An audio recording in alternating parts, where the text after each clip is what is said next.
का काका जी हमारे मस्त मस्त, काका जी हमारे मस्त, काका जी हमारे मस्त मस्त, काका जी हमारे मस्त। विषयों से मुक्ति के दाता, विषयों से मुक्ति के दाता, तू अखंड आनंद बरसाता। चैतन्य मंदिर के, चैतन्य मंदिर के निर्माता, हाजिर है अखंड हर वक्त वक्त। काका जी हमारे मस्त मस्त, काका जी हमारे मस्त, काका जी हमारे मस्त मस्त, काका जी हमारे मस्त। हाथ जोड़ के हर दिल को खोले, कर ले वो ही जो साधु बोले। हाथ जोड़ के हर दिल को खोले, कर ले वो ही जो साधु बोले। ये सूत्र दिया है बार बार, ये सूत्र दिया है बार बार, मन और बुद्धि के पार पार। सत्संग का यही, सत्संग का यही सार सार, पर भेजा हमारा सख्त सख्त। काका जी हमारे मस्त मस्त, काका जी हमारे मस्त, काका जी हमारे मस्त मस्त, काका जी हमारे मस्त। सब आत्मीय है बस ऐसा गिनना, आत्मीय तो मुझको है बनना। सब आत्मीय है बस ऐसा गिनना, आत्मीय तो मुझको है बनना। मत देख किसी का दोष दोष, मत देख किसी का दोष दोष, बस इतना रखना होश होश। प्रगटेगी प्रगटेगी आत्म ज्योत ज्योत, अफसोस न कर हो मस्त मस्त। काका जी हमारे मस्त मस्त, काका जी हमारे मस्त, काका जी हमारे मस्त मस्त, काका जी हमारे मस्त।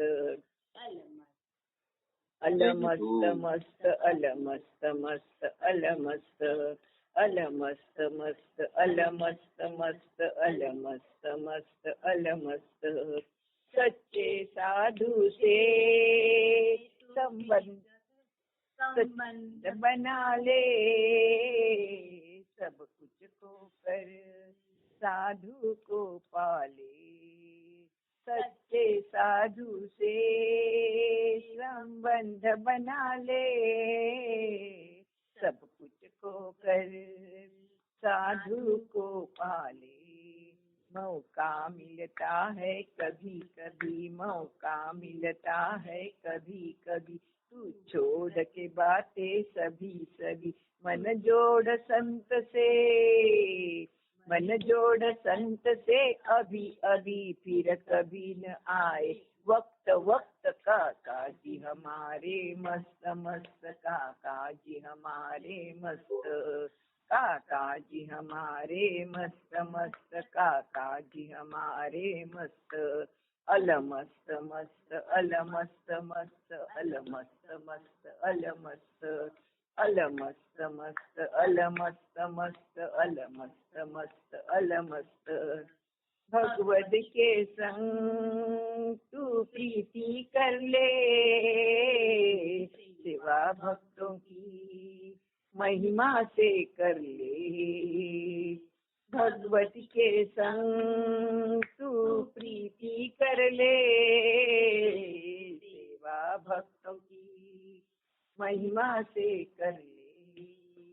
काटे बंधन का जाल जाल, काटे बंधन का जाल जाल है, इसमें ही सब माल माल। तेरी विषय वासना, तेरी विषय वासना टाल टाल बख्शे अक्षर का सप्त मुक्त काका जी हमारे मस्त मस्त काका जी हमारे मस्त काका जी हमारे मस्त मस्त काका जी हमारे मस्त अल मस्त मस्त अल मस्त मस्त अल मस्त मस्त अल मस्त अल मस्त मस्त अल मस्त मस्त अल मस्त मस्त अल मस्त।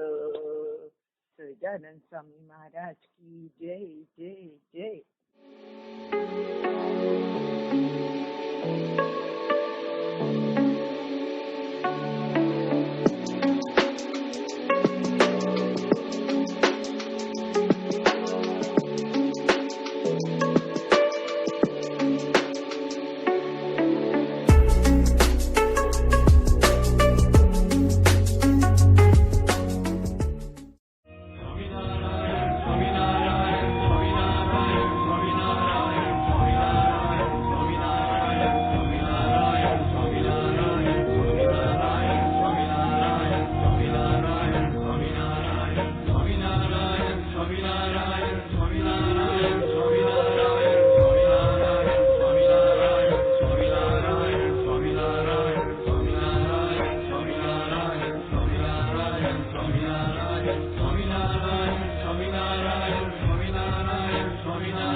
सहजानंद स्वामी महाराज की जय जय जय। धाम धामी मुक्तों की जय जय जय। सर्वगुणातीत स्वरूपों की जय जय जय। मुक्ताक्षर पुरुषोत्तम की जय जय जय। जे उत्पत्ति तथा स्थिति लय करे वेदो स्तुति उच्चरे। जे नारोम सुछिद्र मानुषम ब्रह्मांड कोटि परे। माया काल रवि शशि सुर गणो आज्ञान लोपेक्षण। एवाक्षर धामनाधिपति श्री स्वामी नारायण। महाध्यानाभ्यासं विदततमजस्त्रं भगवत पवित्रे सम्प्राप्तं स्थितिमतिवरेकान्तिकवृषे। सदानन्दं सारं परमहरिवार्ताव्यसनिनं। गुणातीतानन्दं मुनिवरमहं नौमि सततम्। वाणी अमृत थी भरी मधुसमी संजीवनी लोकमा दृष्टि मां भरी दिव्यता निरखता सुदिव्य भक्तो वधा हइये तबर्यु मीठू जननी सुने हास्य मुखे वस्यों ते श्री ज्ञान योगी राज गुरु ने नीचे नमो भावसु जेनी अमृतवाणी तो वही रही साक्षात महिमा रूपे जेनी ब्राह्मी स्थिति अहोलिन करे शुभव्यक्षर पदे शरणागत निज अल्प जीव सहुना श्रेयार्थ तत्पर रहे काका स्नेहल सिंधु दिव्य विभुने हइयो तो वंदन करे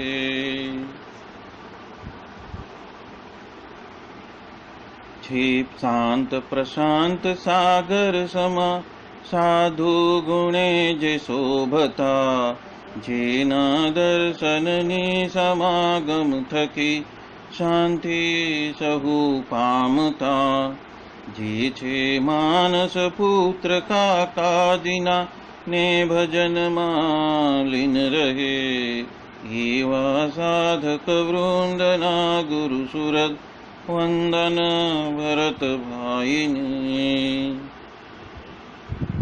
भक्ति सभर गुलतान थईने महापूजा जे करे अनुवृत्ति अद्भुत जाळवी रीजया काकाजीने मलकंतु मुख पुलकित हइयो युवानो ने जे गमे एवा सुरद भुलकु विरल वंदन अहो असी भाईने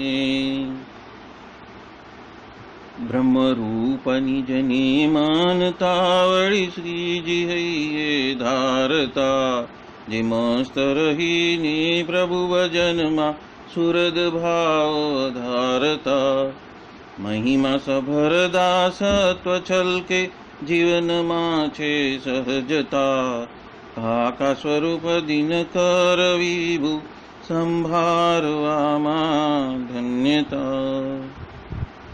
लो सहजानंद स्वामी महाराज जय जय जय धाम धामी मुक्तोनी जय जय जय सर्वगुणातीत स्वरूपोनी जय जय जय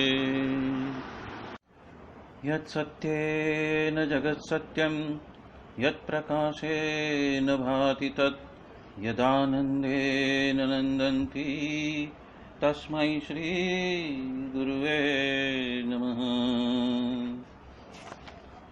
ध्यानमूलं गुरोर्मूर्ति पूजामूलं गुरोर्पदं मंत्रमूलं गुरोर्वाक्यं मोक्षमूलं गुरो कृपा सहजानंद स्वामी महाराज की जय जय जय। सर्वोपरि परब्रह्म पूर्ण पुरुषोत्तम सहजानंद श्री स्वामीनारायण भगवान की असीम कृपा से और परम पूज्य श्री भरत भाई, परम पूज्य श्री वसी भाई और परम पूज्य श्री दिनकर भाई के असीम अनुग्रह से हम ये स्वामीनारायण भागवत स्कंद 10वां उत्तरार्ध का अध्याय 60वां हम ले रहे हैं। जब हम दसम स्कंद कह रहे हैं तो जिस तरह से श्रीमद् भागवत में 12 स्कंद है, उसी तरह ये श्रीमद् भागवत से स्वामीनारायण का जो भागवत है उसमें भी 12 स्कंद कहे गए हैं और हर एक स्कंद में भगवान के अलग अलग जो अंग है उसकी धारणा की गई है। तो ये जो दसम स्कंद है वो भगवान का मुख की धारणा की गई है और जब हम उनके मुखमंडल की ओर देखते हैं तो ऐसी दिव्यता और ऐसी करुणा हमें दिखाई देती है कि हम अहोहो भाव को प्राप्त कर सकते हैं। यहाँ पे जो उनका जो लीला चरित्र आया है दसम स्कंद में, वो है श्री पूर्ण पुरुषोत्तम भगवान श्री सहजानंद स्वामी के दिव्य चरित्र का हम रसपान कर रहे हैं। हम इस ग्रंथ को श्री जी महाराज का वांग्मय स्वरूप ही समझते हैं और जो शब्द हम पढ़ते हैं वो शब्द ब्रह्म है और उससे हमें जो आह्लाद मिलता है वो आह्लाद ही ब्रह्मानंद है। उसी को ही परमानंद कहा है और उसी को ही सहजानंद कहा है कि पढ़ने और सुनने मात्र से जो हमारे हृदय में जो मूर्ति है वो आह्लादित होकर हमें ऐसी प्रचुर मात्रा में रसास्वादन कराती है। तो महाराज का जो चरित्र है वो स्वयं में इतना पतित पावनकारी है कि वो हमें माया से मुक्त कर देता है। और जब वो माया से मुक्ति की दशा जो हम प्राप्त करते हैं इस सत्संग में, वो उनकी असीम करुणा का एक अभिन्न अंग है। जब जब हम ऐसी कथा श्रवण करते हैं तब तब हम ऐसी अनुभूति की ओर चल पड़ते हैं जहाँ पे ये मृत्यु लोक से या तो ये संसार वृक्ष से या तो ये संसार जगत से जैसे हमारे सारे बंधन कट गए और हम अविनाशी ऐसे अक्षरधाम के साथ में, चिदाकाश के साथ में, ब्रह्मानंद के साथ में, पूर्ण पुरुषोत्तम के साथ में हम जुड़ गए हैं। और वही उनकी अनन्य कृपा है। जो जो इस कथा का श्रवण करता है वो सभी, मतलब मैं भी कथा का ही श्रवण कर रहा हूं और उस श्रवण का जो फल है वो हमें नित्य मिलता है। जब भी हम उसका चिंतन मनन करते हैं तो ऐसी दिव्य बातें जो हमारे जहन के अंदर ऐसी गहरी छाप छोड़ देती है कि जिसके वजह से हमें क्षण भर के लिए तो ऐसा प्रतीत होता ही है कि हम यहाँ के नहीं हैं, हम इस संसार जगत के नहीं हैं, हम वहां के हैं जहां से वो हमें लेने आए हैं। हम वहां के हैं। तो शुरुआत करते हैं अध्याय 60वां। अध्याय? हाँ जी, अध्याय कौन सा? 60वां अध्याय 60। हाँ 60। ओके। दसम स्कंद उत्तरार्ध और अध्याय 60वां।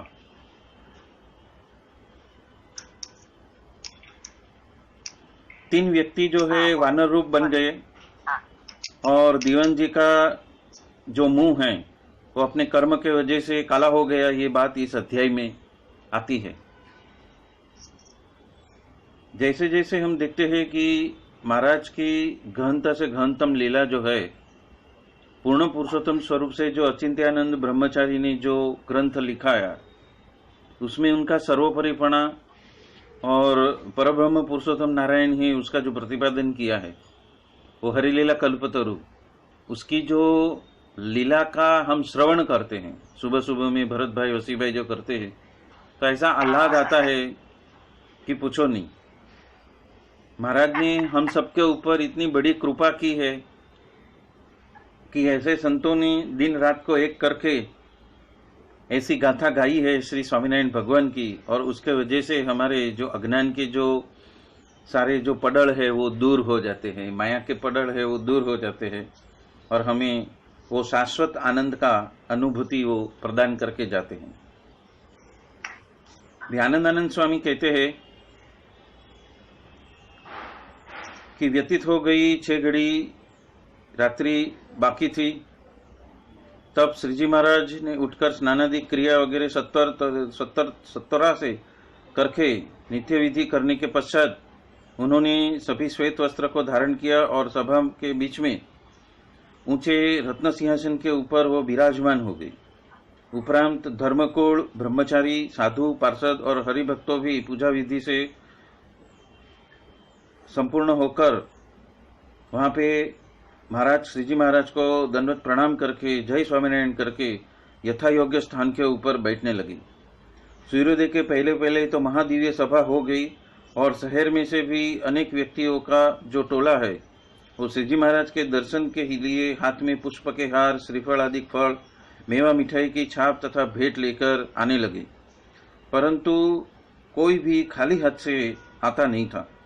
ऐसे समय में सरकार अपने दोनों पुत्रों को साथ लेकर वो हाथी के ऊपर बैठ के वहां पे पधारे और श्री जी महाराज तथा सभी संत को पैर छूकर गालीचा के ऊपर विराजित हुए। ऐसी रीत से अपार व्यक्तियों की बहुत बड़ी सभा श्री जी महाराज के सन्मुख उपस्थित हो गई। सभी संतों और हरिभक्तों मेशन में रहित, मतलब कि एक भी पलक झपकाए बिना श्री जी महाराज के सन्मुख जिस तरह चकोर चंद्रमा को देखते ही रहता है, उस तरह से देखते ही रहे। वहां पे अनेक वादी प्रतिवादी विद्वानों ने अपना मत का स्थापन करने के लिए और अन्य के मत का खंडन करने के लिए वेद और शास्त्र के वचन के माध्यम से तर्क वितर्क से परस्पर वाद विवाद करके वो चर्चा को आगे बढ़ाई। तत्पश्चात श्री जी महाराज मंद हास्य सहित करुणा दृष्टि से कहने लगे, हम आप सभी को 4 वेद, 6 शास्त्र और 18 पुराणों का सार तथा बड़े बड़े आचार्यों का सिद्धांत कहते हैं, वो सुनो। अभी ये आ गया महाराज का गुटका। यही है महाराज का गुटका, क्योंकि सभी संत और परमात्मा जो है वो हमें सब कुछ सारी बातें एक ही समय में नहीं कह देते, वो हमें तुटक तुटक करके देते हैं। और ये गुटका में से कुछ थोड़ा सा अंश है जो श्री जी महाराज लेकर निकले थे। जो गुटका हमेशा उनके पास में रहता था ना, वो बात यहाँ पे आज उनको समय मिला उसको खोलने का, कि उनका स्वयं का मत क्या है। जिस तरीके से नदी सभी समुद्र में ही उसका अंत है, उसी तरह के साधन मात्र का अंत स्वयं के मन के निरोध पर्यंत वो उपस्थित है। और मन का निरोध तो प्रत्यक्ष भगवान के स्वरूप का ज्ञान होता है, तब उसके ध्यान से होता है। अब ये जो वाक्य है वो सिद्धांत वाक्य है, क्योंकि प्रभु स्वयं अमायिक है, और जब अमायिक हमारे सामने प्रत्यक्ष स्वरूप में विराजमान है, तब हमारे आसपास में कहीं भी माया टिक नहीं सकती। और उसी वक्त यहाँ पे उसका सिद्धांत बताया है कि ऐसा क्यों होता है, तो कि मन का निरोध तो प्रत्यक्ष भगवान के स्वरूप का ज्ञान होता है, तब उनके ध्यान से होता है। मतलब जो सभी संपूर्ण सभा जो उनको मेशन मेश, मतलब कि अपनी जो आंख की जो पलके है उसको झपकाए बिना मेशन मेश देख रहे थे, अविरत अखंड देख रहे थे, वही ध्यान है। वही ध्यान है। ध्यान मतलब कुछ श्वासोश्वास किए, कुछ हमारे अंग शिथिल हो गए, उसको ध्यान नहीं कहते। महाराज ध्यान किसको कहते हैं कि प्रत्यक्ष भगवान के स्वरूप का ज्ञान जब अपने हृदय में ही उदित हो जाता है। और ऐसा जो ध्यान है मेशन मेश, हम प्रत्यक्ष भगवान के स्वरूप को देखते हैं, तब मन का निरोध अपने आप हो जाता है। फिर मन की इंद्रियां आगे पीछे चलित होने के लिए सामर्थ्य खो देती है। ऐसा जो अति दृढ़ प्रेम से, अति दृढ़ विश्वास से कि मेरे सामने कौन विराजित है, उसको संपूर्णतया समझ के जब हम उस स्वरूप का ध्यान करते हैं, तो ऐसा लगता है कि वो हमसे कभी बिछड़े ही नहीं थे। जो बिछड़ा था वो इंद्रिय और अंतःकरण का एक जो पर्दा था, एक जो अज्ञान अंधकार का जो पर्दा था, वही लिपट गया था और वो हट गया, तो हमारे साथ में ही है। उठते बैठते खाते पीते वो हमारे साथ में ही है। अभी मैं थोड़े 5-10 मिनट पहले मैं टिफिन लेने गया था और वहां पे धुन चली, और उस धुन में ऐसा प्रतीत हुआ कि मेरे आजू बाजू में सारे संत मंडली बैठी हुई है और मैं भगवान का भजन कर रहा हूँ। ऐसा वहां पे टिफिन की लाइन में ऐसा हो गया। और उसका जो बेंच है उसके ऊपर म्यूजिक बजाने लगा, चाहे वहां पे कोई था नहीं, 1-2 जन ही थे, तो मजा आ गया। ऐसा दिव्य दर्शन हुआ कि जैसे मेरे चारों ओर बस भगवा वस्त्रधारी सब संत साधु ये बैठे हुए हैं और कोई है ही नहीं। तो ये जो स्वरूप का ध्यान जब भी होता है, देखो आज ये आया, हाँ आपका ये इसमें आया, देखो हाँ, अच्छा प्रतीत हो गया ना, हाँ, प्रत्यक्ष हो गया, साक्षात्कार हो गया ना, ये तो एक सेम हो गया ना, हाँ। दिखा तो भगवान जब हमारे साथ में संलग्न हो जाते हैं, तो हम फिक्र करने वाले कौन होते हैं? हम ये कंडक्ट नहीं कर रहे हैं, हम तो श्रवण कर रहे हैं, हम तो क्या बोलते हैं कि लाभार्थी है। पर जो लाभ देने वाला है वो तो हमसे भी आगे, 2 स्टेप आगे, वो हमसे आगे चलते हैं और हमारा सारा कार्य वो ही निपटा रहे हैं। और जब हम उनमें मगन होके सारी क्रियाओं में उसको साथ लेके चलते हैं तो पता चलता है वो हमारे साथ में ही है, संपूर्ण संत मंडल के साथ में वो हमारे साथ में ही है। वो जो हमारे मन बुद्धि और इंद्रिय का संकल्प विकल्प जो वो उमड़ घुमड़ कर चलते रहता है, उसके वजह से वो पर्दा हो जाता है। बस वो पर्दे को हटाना है और वो हट गया तो वही ध्यान है। और जब वही ध्यान है तो फिर कोई माया वहां पे रह ही नहीं सकती, माया वहां पे टिक ही नहीं सकती। और वही ये सिद्धांत बात यहाँ पे उन्होंने एक ही बात में सारे साधन मात्र का अंत, यहाँ पे उन्होंने क्या बताया कि नदी जिस तरह से अंत में समुद्र से मिलकर एकाकार एक रूप हो जाती है, उसी तरह अपने मन के निरोध पर्यंत ही वो स्थिति है। वो इंद्रिय अंतकरण का जो डगमगाट, वो जो भाव जगत का जो डगमगाट है, जो माया जगत का डगमगाट, पर जैसे ही प्रत्यक्ष भगवान के स्वरूप का ज्ञान हो गया, मतलब ज्ञान तो कहीं पे भी हो सकता है कि मेरे हृदय सिंहासन के ऊपर वो अखंड विराजित थे, और वो ज्ञान तो कभी भी हो सकता है। और हम धुन में उत्प्रोत हो गए तो उसी ध्यान की वजह से मन का निरोध हो गया ना, क्योंकि प्रत्यक्ष भगवान को हमने हृदय में स्वीकार कर लिया।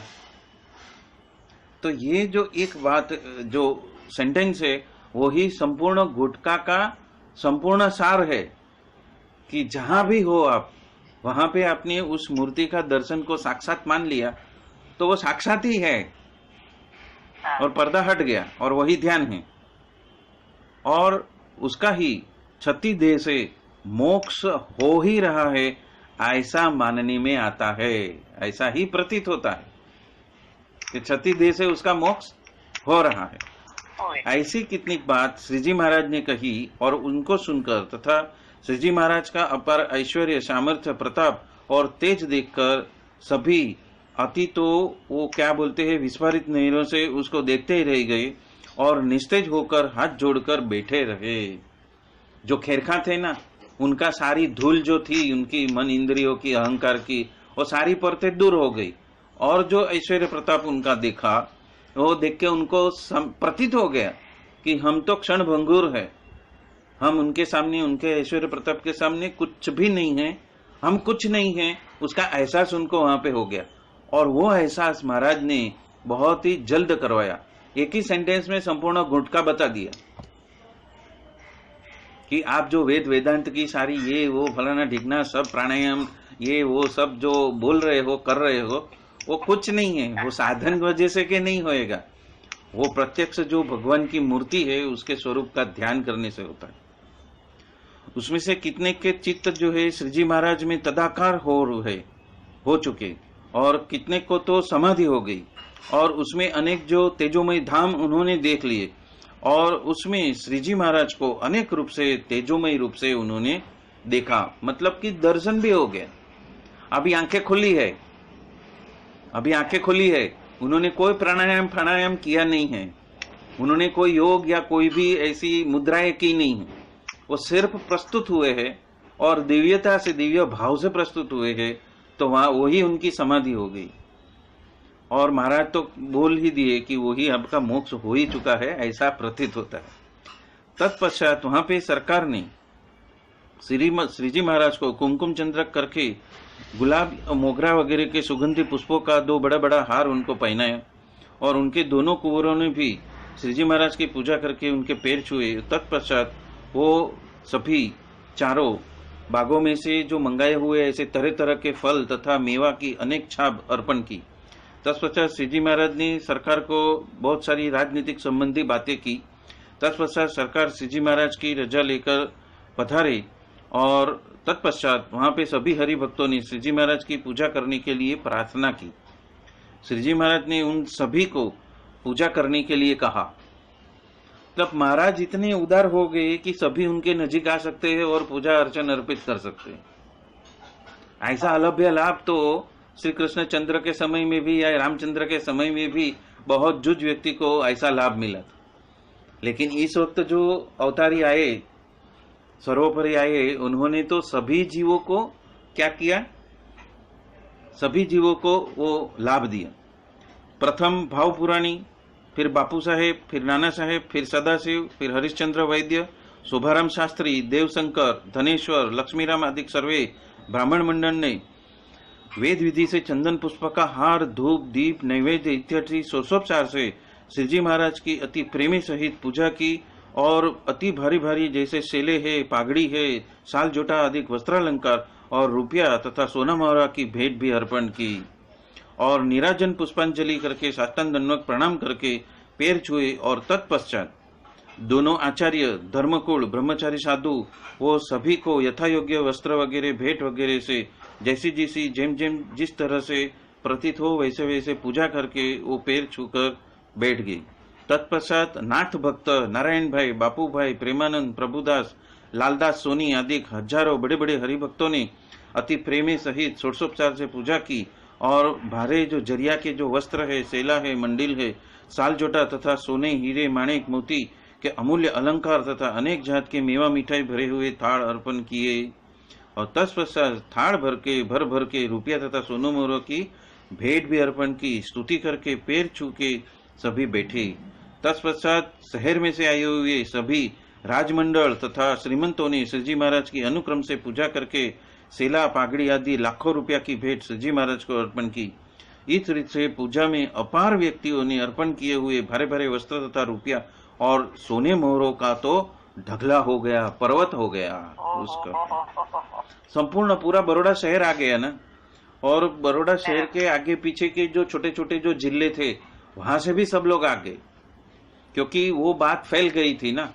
वो बात फैल गई कि महाराज वो सयाजीराव सरकार के महल में आकर विराजित होने वाले हैं।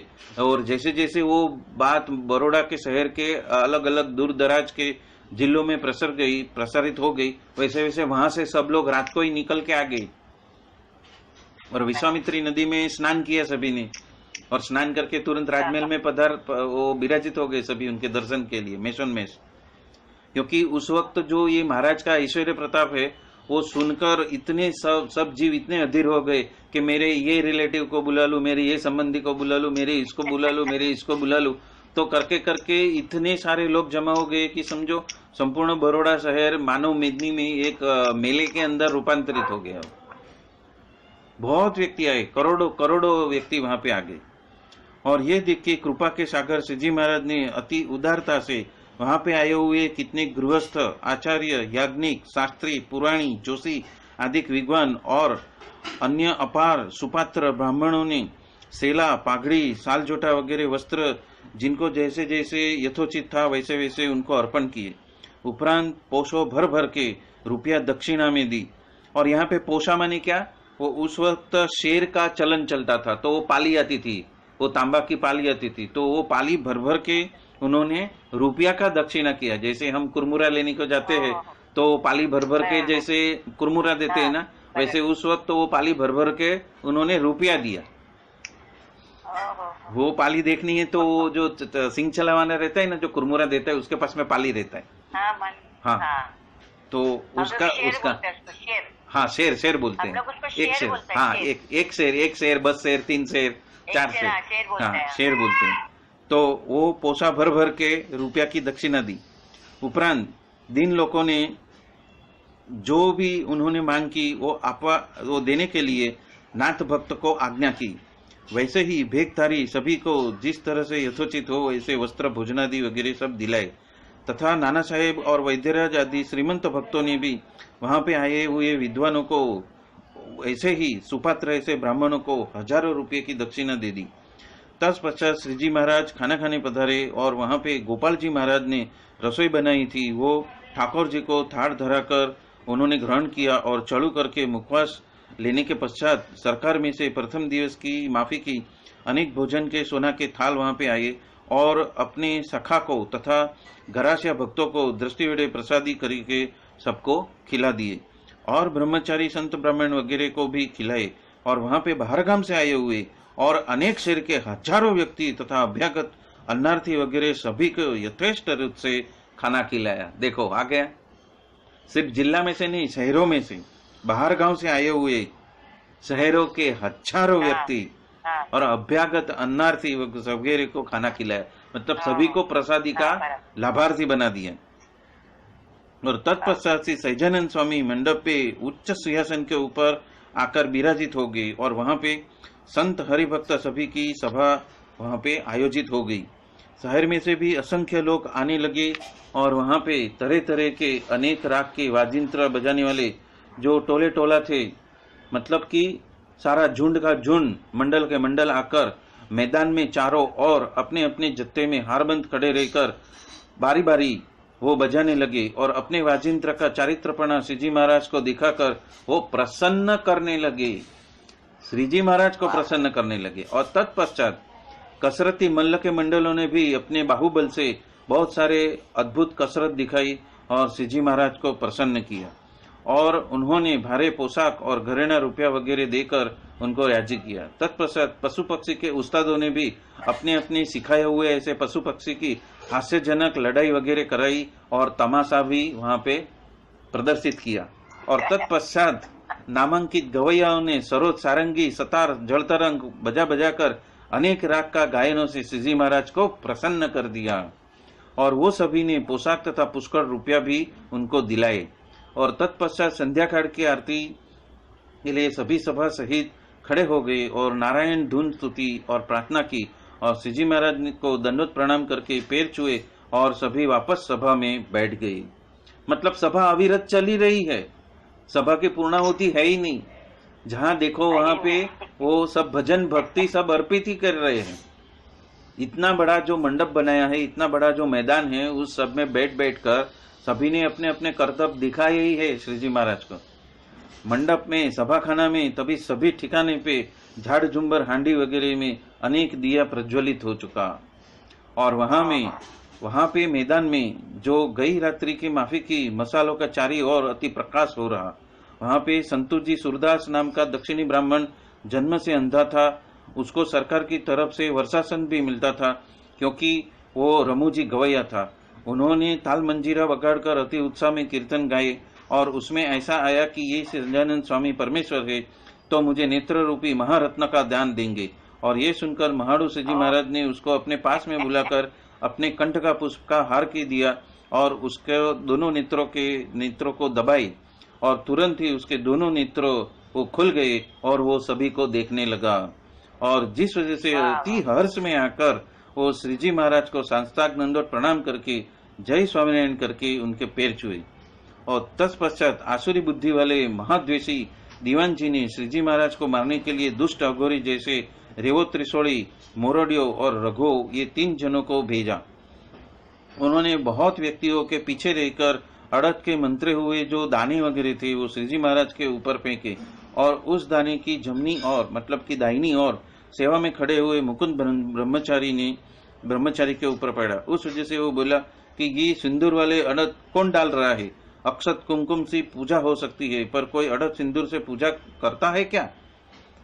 तब श्रीजी महाराज हंसते हंसते बोलने लगे कि आप हनुमान जी हो, आप हनुमान जी हो, इसीलिए आपके सेवक जो है वानर होकर भले ही नित्य अड़द सिंदूर सकी आपकी पूजा करते हैं। इस तरह से परम कृपालु श्रीजी महाराज कृपा वाक्य से श्रीजी महाराज ने महारायण प्रयोग करने आए हुए 3 जनों को तत्काल उसका मनुष्यत्व मिटाकर उसी समय में वानर देह उनको दे दिया। बोलो, वानर बना दिए, सभा के अंदर ही उनको वानर देह दे दिया। और तत्पश्चात वो तीनों बंदर वृक्ष के ऊपर जाकर श्रीजी महाराज को मस्तक झुका झुका कर पैर छूने लगे और वहां से चले गए। तत्पश्चात महारात्रि के जो चौघड़िया हुआ, मतलब कि जब 12 बज गए तब सभी सभा को खड़े होने की आज्ञा की और श्रीजी महाराज योग निंद्रा करने के लिए पधारे। अभी यहाँ पे जो शब्द इस्तेमाल किया है ना, योग निंद्रा, अभी योग निंद्रा में भी महाराज बहुत बहुत बहुत ही लीला करते हैं। हमारी जो वो क्या बोलते हैं अतृप्त इच्छाएं हैं, वो योग निंद्रा में जाते ही वो स्वप्न सृष्टि में खींच के लेके जाता है और वो हमारी जैसी अतृप्त इच्छाओं को उस स्वप्न के अंदर वो परिपूर्ण कर देते हैं। ये महाराज की योग निंद्रा का रहस्य है। यदि हम महाराज योग निंद्रा में गए हैं वो ऐसा हम समझ लेंगे तो हमें वो कृपा ही है और उस कृपा से योग निंद्रा में जाकर भी वो जीवों के ऊपर अति अति अति ऐसी कृपा ही बरसाते हैं और ऐसी बहुत सारी जो वासनाएं हैं हमारी, उसको स्वप्न में उसका भुगतान कराकर उसको हमेशा के लिए मिटा देते हैं। तो ये भी योग निंद्रा करने का भी वो जीवों के ऊपर अति उनकी करुणा ही है। यात्री के 2 बजे श्रीजी महाराज तथा संत वगैरह योग निंद्रा में हैं, उसका लाभ देखकर महादेशी दीवान जी ने पुष्कड़ द्रव्य देने की लालच दिखाकर 7 बड़े जो मरणिया जो हप्सी थे वो साधु जैसा वेश कराकर गुप्त हथियार लेकर श्रीजी महाराज को मारने के लिए उनको भेजा। उस वजह से उनके साथ में दीवान जी का एक भूमिया व्यक्ति भी था और वो सत्संगी का वेश उनको करवाया था। वो स्वामीनारायण स्वामीनारायण ऐसा भजन करता करता आगे चल रहा था। ये कितने बजे की बात है? रात के 2 बजे की बात है। और जब महाराज योग निंद्रा में है तब की बात है। उन्होंने आकर सरकार के चौकी पहरे तथा सवारों को कहा, हम सब साधु है और वलताल से श्रीजी महाराज के पास में आए हुए हैं। तो कहते हैं बहुत अच्छा, जाओ। श्रीजी महाराज जो बड़ी बड़ी जरिया की तंबू में अभी वो तो सो गए हैं।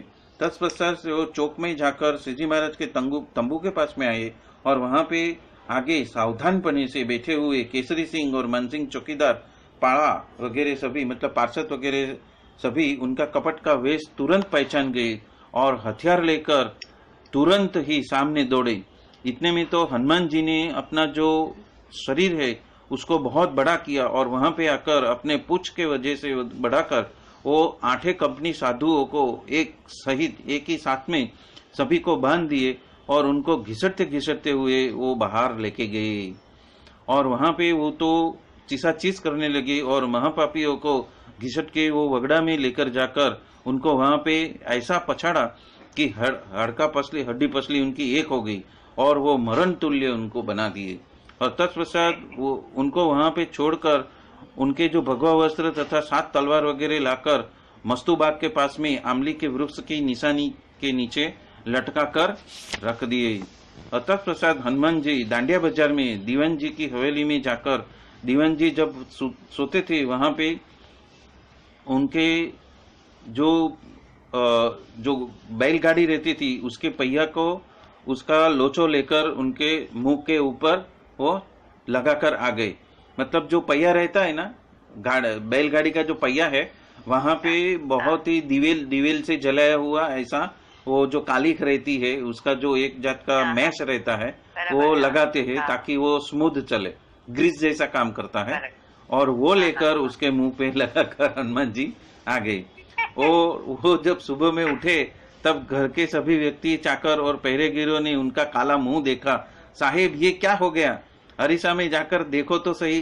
तब तख्ता लेकर जब देखा तो कहते हैं कि रात में यहाँ पे कौन आया था? तो सभी कहने लगे कि कमाड़ साकड़ जिसका जैसा है वैसा की वैसा ही है। चौकी पहरा तो जैसे सावधानी में ही चौकी पहरा कर रहे थे और साथ में माल के बंगले में आपके पास में किसकी मकदूर के यहाँ पे आ सके। तो दीवान जी कहे ये तो मैं नक्की जानता हूँ कि वो स्वामीनारायण का ही ये कावतरा है और मैं उसका उपाय में ही हूँ। ऐसा कहकर वो मुंह को साफ करके पोंछ कर चमड़ी उखड़ जाए ऐसे घिस घिस कर वो थक गए। फिर भी वो काला मुख उसका मिटा नहीं और मुंह ऊपर जो जैसे साई ढल गई है वो वैसे की वैसी रही। और तब वो 7 हफ्सी श्रीजी महाराज को मारने जो भेजे थे वो सब भी काले थे और ऐसा दीवान जी स्वयं वो काले मुंह वाले हो गए। तो इसी के साथ में ये अध्याय 60वां यहाँ ही संपन्न होता है और हम आगे चलते हैं। अध्याय 61वां। श्रीजी महाराज ने बड़ौदा में अपने तंबू में सभी को अपना दिव्य स्वरूप से दर्शन दिया, धर्म का उपदेश किया। ये बात इस अध्याय में आती है। तो ये अध्याय 60वां जिसमें श्रीजी महाराज ने गुटखा का 2 ही सेंटेंस में संपूर्ण निचोड़ देकर सबको राजी और राजी कर दिया। सभी शास्त्र का, सभी मतों का, सभी धर्म संप्रदायों का और सभी पुराणों का, सभी का जो एक ही सेंटेंस में 2 सेंटेंस में सारा सार सुना दिया। अब जो अध्याय 61वां। आनंदानंद स्वामी कहते हैं कि श्रीजी महाराज प्रातः काल को उठकर स्नानादि क्रिया करके नित्य विधि से पार होकर सभा के बीच में सिंहासन पर आकर विराजित हो गए और संत हरिभक्त भी अपनी अपनी नित्य विधि सूर्योदय के पहले समाप्त करके श्री जी महाराज के चारों ओर बैठ गए। उस समय अन्य कोई भी नहीं थे। तत्पश्चात मुक्तानंद स्वामी ने हाथ जोड़कर धीरे से महाराज को पूछ लिया, रात में तो कुतूहल बहुत हुआ, वो तो कुछ समझ में नहीं आया। ये अपने मुक्तानंद स्वामी। तब श्री जी महाराज कहते हैं, हमको मारने के लिए दीवान जी ने वो 7 मकरानी हफ्सी और उनके साथ में वो एक भूमिया, ऐसे 8 जन को यहाँ पे भेजे थे और उनको तंबू के पास में आते देख पार्षद हथियार लेकर उनके सामने दौड़े। उस वजह से दयालु हनुमान जी ने देखा कि किसी पार्षद को यदि लग जाएगा तो महाराज का ही गलत लगेगा, इसलिए वो स्वयं झट आकर वो 8 को अपने पूंछ से बांधकर वो तो बाहर वगड़े में उनको लेकर जाकर खूब मार मारा और उनके सारे भगवा वस्त्र और शस्त्र वगैरह लेकर वो वृक्ष के ऊपर उसको लटका के रख दिए। वो देखो, यहीं से आप देख सकते हो। वो मुक्तानंद स्वामी को बता रहे हैं कि देखो ये सब जो लटका है वस्त्र और शस्त्र।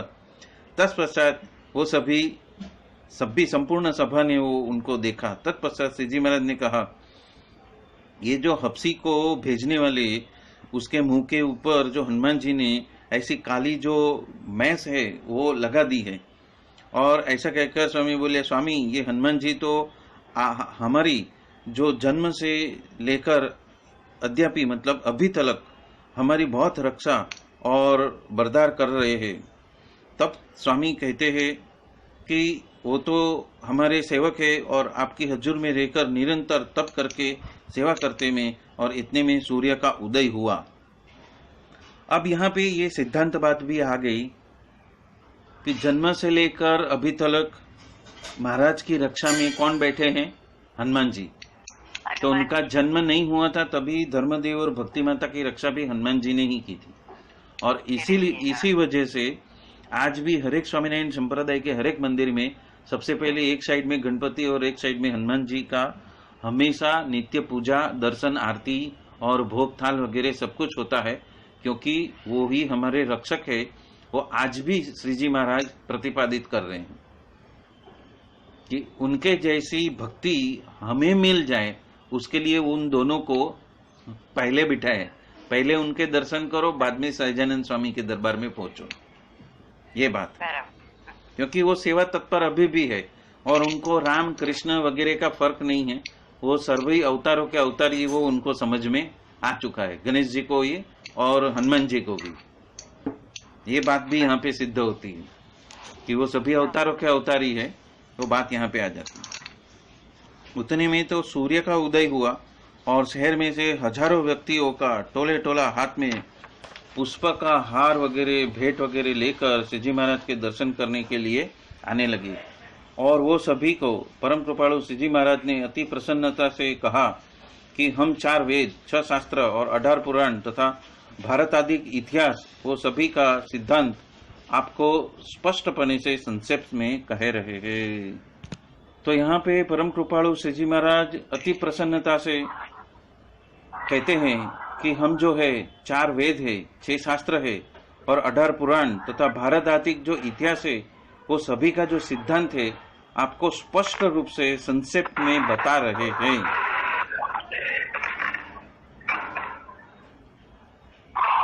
आपका 4 आश्रम के मनुष्यों ने स्मृति में प्रतिपादित किए हुए अपने अपने धर्म का पालन करना, उसमें ब्राह्मणों को मुख्य स्नान, संध्यादिक षटकर्म करने हैं और समदमादिक ऐसे 12 गुण को धारण करना है। क्षत्रियों को शौर्य, धैर्य, गो ब्राह्मण प्रतिपालकपना और आदि गुण को धारण करना है। वैश्य वर्ण ने व्यापार, वणज और व्याजवटा करना है, मतलब कि नाना धीरधार का जो काम है वो व्यापार, मतलब कि जो अपने जो वैश्य है उनको करना है।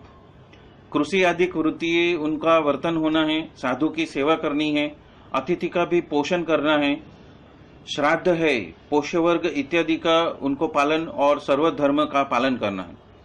ब्रह्मचारी, वानप्रस्थ और सन्यासियों को स्त्री द्रव्य का त्याग करना है।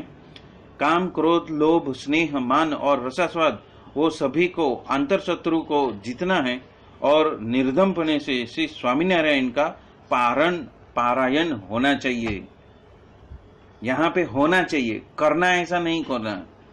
यहाँ पे आज्ञा की है कि स्वामीनारायण का पारायण होना चाहिए, वो बात लिखी।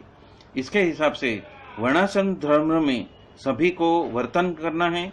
हिंसा है, मद्य है, मांस है, चोरी है, व्याभिचार है, वटलाना है, खुद को वटलाना है या तो अन्य को भी वटलाना, ये सब जो असत्य है, विश्वासघात है, ईर्षा है, द्वेष है, कपट है, मत्सर है, दंभ है, निंद्रा है, पापी का संग है, दुर्व्यसन है, दुरुक्ति है, क्रोध है, अहंकार है, द्रोह है आदि अधर्म सर्ग का त्याग करके धर्म सर्ग को ग्रहण करके उसमें निरंतर अपना वर्तन को स्थिर रखना है। अभी ये सब जो बातें कही है, ये बात बहुत ही विस्तार पूर्वक कही है और बरोबर सचोट रूप से कही है कि वर्णाश्रम वाले सभी को इस तरह से अपने वर्तन करना है, अंतर शत्रु को जीतना है। तो अंतर शत्रु का वर्णन किया है, वो फिर से मैं बोल रहा हूं।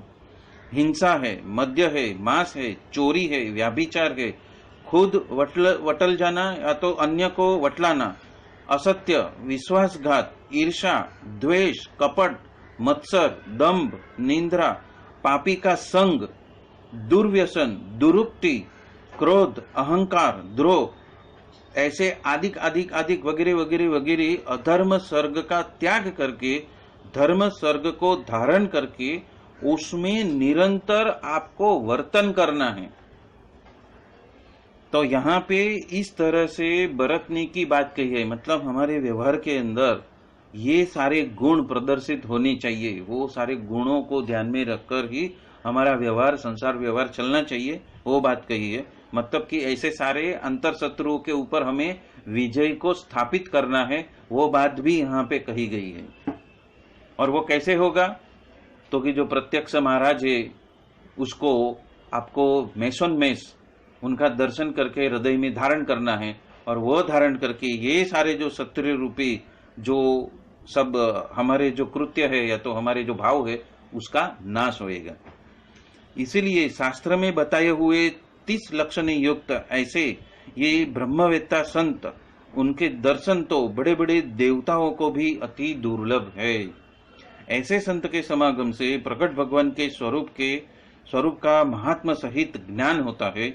और इसलिए वर्तमान काल में तो सतयुग का वर्तन ही है, ऐसा आप प्रतीत करो। ऐसा मत मानो आप कलयुग में हो।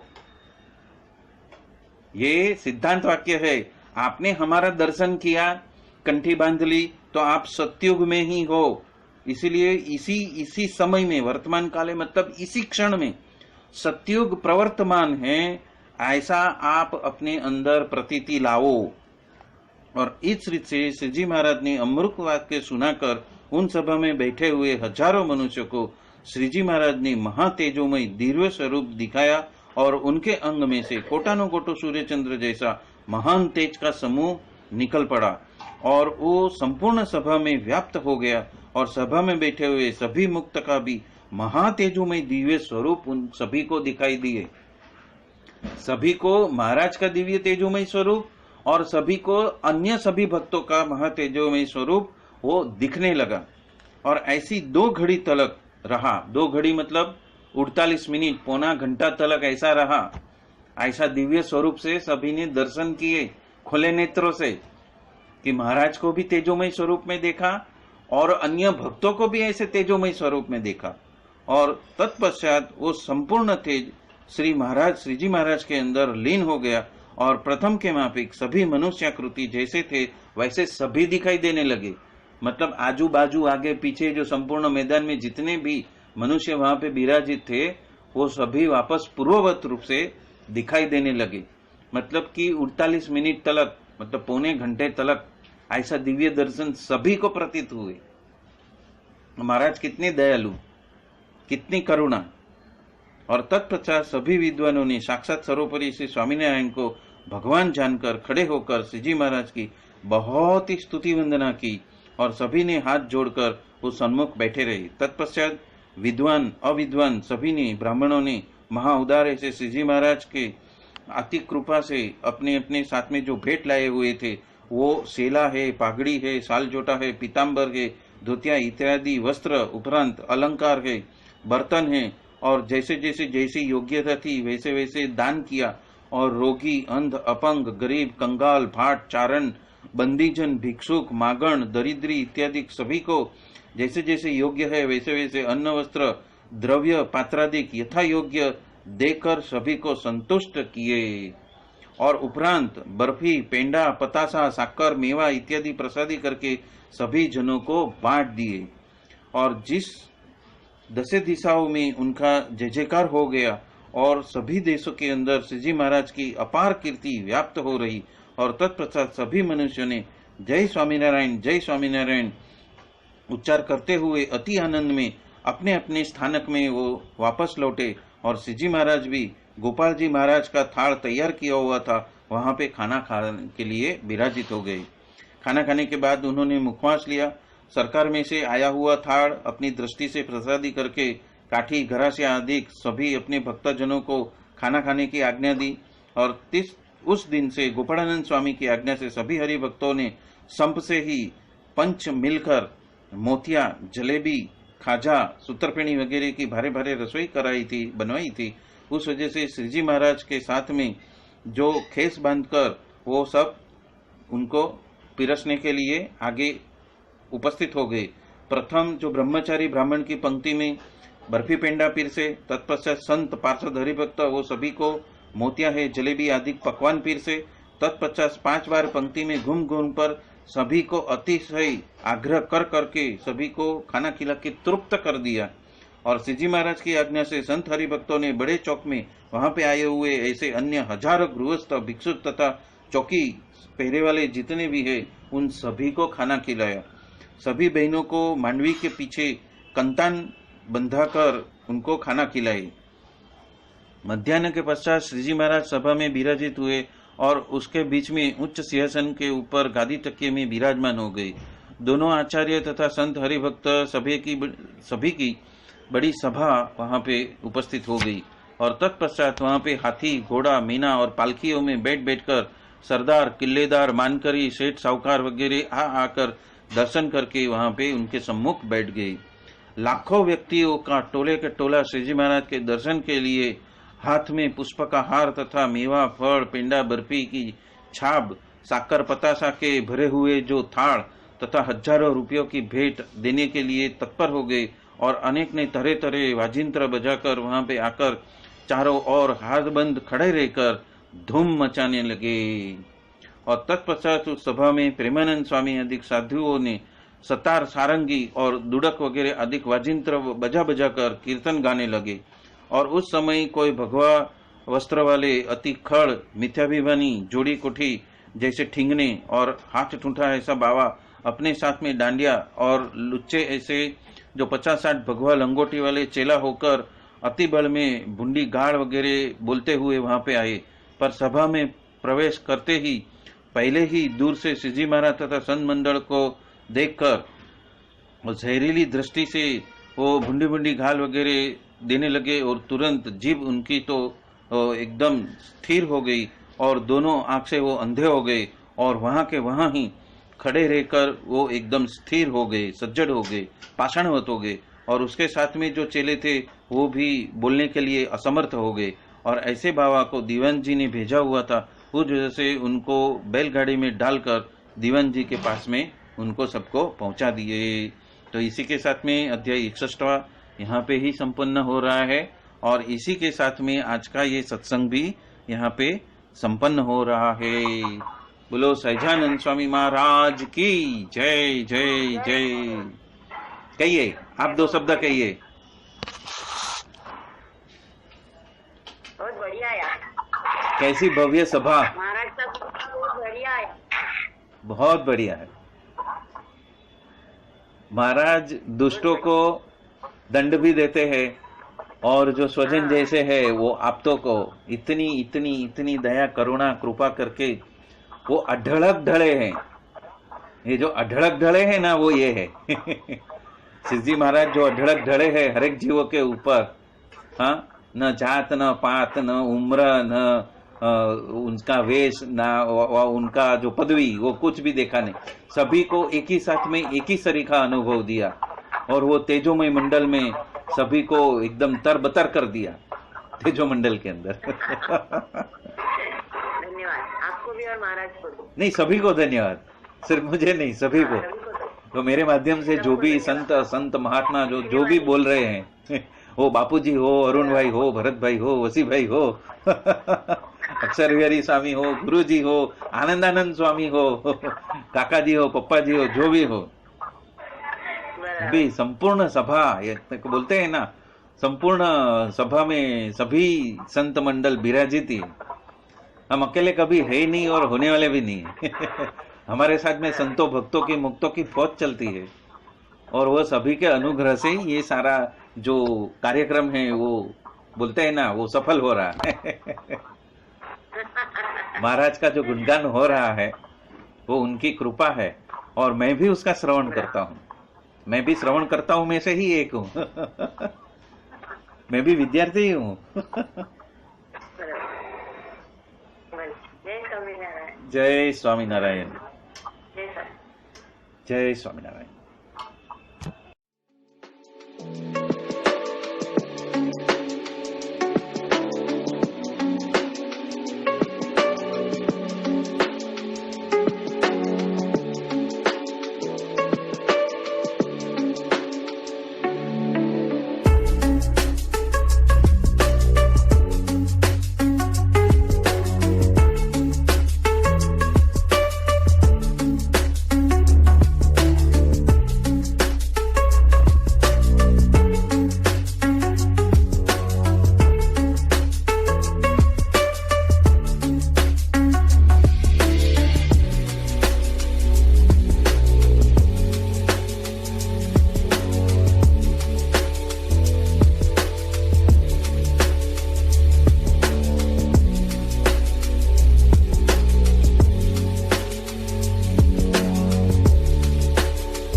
काका जी हमारे मस्त मस्त, काका जी हमारे मस्त, काका जी हमारे मस्त मस्त, काका जी हमारे मस्त। विषयों से मुक्ति के दाता, विषयों से मुक्ति के दाता, तू अखंड आनंद बरसाता। चैत